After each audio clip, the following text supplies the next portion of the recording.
इस कहानी में एक लड़की थी, एक लड़का था। दोनों एक साथ स्कूल जाते थे और किसी को प्यार हुआ और किसी को शायद नहीं। काव्या एक मिडिल क्लास की लड़की जो हाई स्कूल में पढ़ने जाती थी, जहां उसे कोई अच्छे से बात नहीं करता था। बाकी अमीर बच्चों की तरह उसके पास ना कोई क्यूट बैग था, ना ही स्टाइलिश वाटर बॉटल। उसने एंट्रेंस क्लियर करके स्कूल को तो अपना बना लिया था, लेकिन शायद स्कूल ने उसे नहीं अपनाया था। ये अकेलापन काव्या को अंदर ही अंदर से खाए जा रहा था और उसे अंदर से खोखली भी कर रहा था। उसी के स्कूल के बच्चे उसे आज भी, इतने सालों बाद भी, बाहर वालों की तरह ट्रीट कर रहे थे। काव्या धीरे धीरे अपना आत्मविश्वास खो रही थी। पढ़ना लिखना तो बस नाम का ही रह गया था, पर इस बीच जो उसे थोड़ी बहुत उम्मीद देती थी वो था उसका वैभव की तरफ झुकाव। कुछ दिनों बाद जब क्लास में सिर्फ कुछ 4-5 ही बच्चे थे, वैभव काव्या के पास आता है। कहता है, सुनो, मत बोलना कि तुमने कभी मेरे मम्मी के हाथों के बैगन का भरता नहीं खाया है। काव्या ने कहा, तुमने तो कभी खिलाया ही नहीं। अच्छा, तो आज खा लो और बताओ कैसा बना है। उस दिन पहली बार स्कूल में किसी ने काव्या से इतने प्यार से बात किया था और काव्या को तो प्यार ही हो गया। एक बार बात करने के बाद वैभव को भी अब टिफिन सिर्फ काव्या के साथ ही शेयर करना था। काव्या धीरे धीरे अपना दुख दर्द सब भूलने लगी। हर स्कूल फोटो में कैसे दोनों साथ रहे, इस बात की कोशिश दोनों के दोनों जी जान लगा कर करते थे। काव्या का फाइनल एग्जाम का रिजल्ट भी अब अच्छा होने लगा था। वो नेक्स्ट क्लास में जाने के लिए बेताब थी।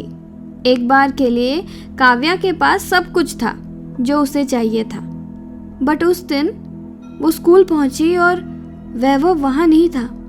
उसके बाद वाले दिन भी वो नहीं आया। एक हफ्ता बीत गया, लेकिन वैभव का कोई अता पता नहीं था। हिम्मत करके काव्या ने वैभव के एक अच्छे दोस्त से उसके बारे में पूछा, तो उसने कहा, वैभव और उसकी फैमिली एक कार एक्सीडेंट में गुजर गए। वैभव की मौत की बात सुनते ही काव्या पूरी तरह टूट गई। उसे किसी चीज की, किसी काम का कोई ध्यान नहीं रहा। वो इंतजार करती थी कि कब रात हो और रात के अंधेरे में वो अपना सारा दर्द आंसुओं के जरिए निकाले। वक्त बीतता गया, पर वो अपने पढ़ाई में ध्यान नहीं लगा पाई और कुछ दिनों में उसके पापा का भी ट्रांसफर हो गया। नया स्कूल, नई पहचान।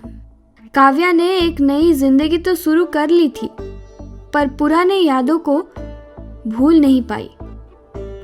काव्या ने खुद को समझाया कि अब आगे बढ़ने में ही सबकी भलाई है। काव्या ने जमकर पढ़ाई किया, बहुत दोस्त बनाए। उसने अपनी जिंदगी को ऐसे जिया जैसे कल शायद हो या ना हो। सालों गुजर गए। आज काव्या अपने दोस्तों के साथ एक अनजान शहर घूमने आई थी। वहां काव्या को एक आदमी मिला जिससे मिलने की उम्मीद काव्या कब का खो चुकी थी। वो वैभव था। पहले लगा कि ये कोई सपना है, लेकिन वो तो हकीकत था। वैभव काव्या के सामने खड़ा था। काव्या की तो खुशी का ठिकाना ही नहीं रहा। वैभव ने भी काव्या को पहचाना, पर वो बचपन वाला अपनापन नहीं था। काव्या ने उससे खूब बात की और नंबर भी लिया। काव्या बहुत खुश थी और इस बार काव्या वैभव को नहीं खो सकती थी। तो काव्या ने बहुत जल्द ही वैभव को अपना प्यार का इजहार किया। वैभव ने भी काव्या के प्यार को स्वीकार किया, पर काव्या के दिल में जो प्यार था वो वैभव के लिए बस एक रिलेशनशिप था। काव्या हर एक बात जाके अपने दोस्त राहुल को कहती थी।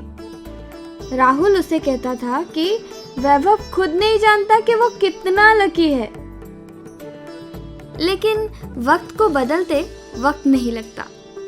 वैभव के लिए काव्या का प्यार भी बदलता गया, पर वैभव अब इस रिश्ते से उब चुका था।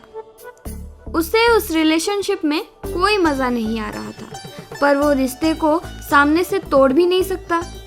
तो वैभव ने सोचा क्यों ना काव्या को इतना तोड़ा जाए कि काव्या खुद से ही ये रिलेशनशिप तोड़ के चली जाए। आखिरकार लॉन्ग डिस्टेंस का कुछ तो फायदा हो। वैभव ने काव्या को खूब सताया, उसका खूब मजाक उड़ाया, उसको नीचा दिखाया, पर काव्या तो थी ही प्यार की दीवानी। अंधा था प्यार उसका, लेकिन राहुल नहीं। उसने काव्या को बुलाया और कहा, तू क्यों अपने आप को एक ऐसे लड़के के साथ बांध के रखी है जो तेरी कदर भी नहीं करता और तकलीफ देता है वो अलग। काव्या ने कहा, अरे प्यार में ऐसा होता रहता है और वैभव मेरा पहला प्यार है, उसे कैसे छोड़ दूं? पहला प्यार हमेशा सच्चा नहीं होता काव्या। जिस प्यार की तू हकदार है उस प्यार को एक बार मौका तो दे के देख। काव्या थोड़ी अचरज में पड़ गई। राहुल ने ये क्या बोला? तू क्या बोल रहा है राहुल? तो राहुल ने एक लंबी सांस ली, कहा, मैं तुझसे बहुत प्यार करता हूँ काव्या। मैं नहीं देख सकता तुझे हर रोज रोते हुए, हर रोज टूटते हुए। तू या तो उसे छोड़ दे, नहीं तो मुझसे उम्मीद मत रख कि मैं तुझे इस हालत में देख सकूं। राहुल की बातें सुनकर काव्या तो चौंक ही गई। ये तू क्या बोल रहा है राहुल? मैं तुझसे प्यार के बदले प्यार नहीं मांग रहा काव्या, पर अपने आत्मसम्मान को थोड़ा तो महसूस कर। उस इंसान से दूर रह जो तेरे प्यार के बदले तुझे थोड़ी इज्जत भी नहीं दे सकता। काव्या वहां से चली गई। अपने रूम में अपने आप को लॉक किया और कुछ सोचने लगी। तो उसने महसूस किया कि उसके साथ सच में क्या हो रहा है। उसने वैभव को कॉल किया और मिलने बुलाया, पर वैभव ने कहा कि वो सिर्फ बात करने के लिए इतना दूर उससे मिलने नहीं आ सकता। जो भी बात करना है फोन में करो। काव्या को समझ आ गया, जो इंसान वजह ढूंढता है बात करने के लिए या मिलने के लिए, वो प्यार के लायक तो नहीं हो सकता। काव्या ने फोन पे वैभव से आखिरकार ब्रेकअप कर ही लिया और राहुल को मिलने बुलाया। राहुल काव्या को एक कॉफ़ी शॉप में मिलने आया। राहुल को देख के काव्या ने उसे गले लगा लिया। बहुत रोई काव्या। राहुल पूरा समय उसी के पास रहा, बिना कुछ कहे। काव्या ने राहुल से कहा, मैंने अपने आत्मसम्मान को और तुम्हें चुना है। जहाँ प्यार के बदले जिल्लत मिलती हो वो प्यार नहीं चाहिए, पर तुम्हारे साथ मुझे प्यार के बदले प्यार मिले तो मुझे पहला नहीं, एक सच्चा प्यार चाहिए।